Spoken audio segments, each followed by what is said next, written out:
Praise the lord. ఒక మనిషి మొదటి మాటలకు చివరి మాటలకు ఎంతో విలువ ఉంటుందండి. పిల్లలు పుట్టిన తర్వాత మొదటిగా మాట్లాడే మాటలు విని మనం ఎంతో సంతోషపడతాం, ఎందుకంటే అవి మొదటి మాటలు.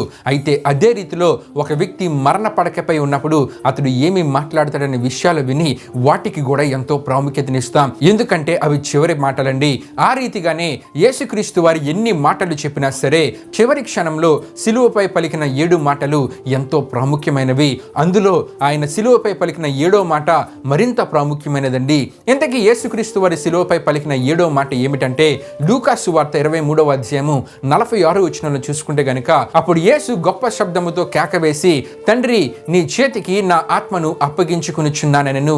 ఆయన ఈలాగు చెప్పి ప్రాణము విడిచెనని అక్కడ మనము చూస్తూ ఉంటాం. యెషయా గ్రంథము 50వ అధ్యాయము 6వ వచనంలో ఉన్న ప్రవచన రీతిగా ఆయన తన వీపును కుట్టువారి చేతికి అప్పగించారండి, చెంపను వెంట్రుకలను పెరికివేయవారి చేతికి అప్పగించారు. ఆ రీతిగానే తన తల్లి అయిన మరి యొక్క బాధ్యతను నమ్మకస్తుడైన శిష్యుడైన యోహానుకు అప్పగించారండి. అదే రీతిలో ఆయన వస్త్రాలను, అంగీని రానువ వారికి అప్పగించారు, డబ్బు సంచిని యూదాకు అప్పగించారు, తన యొక్క దేహాన్ని అరిమతై యోసేపుకు అప్పగించారు, శరీరాన్ని రక్తాన్ని సర్వ మానవాళికి అప్పగించారు. అన్నిటికంటే ప్రాముఖ్యమైనది తన ఆత్మను నమ్మకమైన దేవునికి అప్పగించి మరలా 3వ దినాన్ని పొందుకున్నారండి. ఈ 7వ మాటలో దాగి ఉన్న అద్భుతమైన ఆత్మీయ సత్యం ఏమిటంటే, మన కళ్ళకు కనబడే జీవితము ఏదో ఒక రోజు ముగిస్తుంది, మన శరీరము ఏదో ఒక రోజు మట్టిలో కలిసిపోతుంది.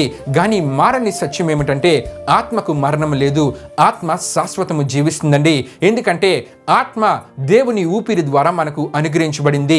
దేవునికి మరణం లేదు గనుక ఆయన ద్వారా మనకు అనుగ్రహించబడిన ఆత్మకు కూడా మరణం లేదు.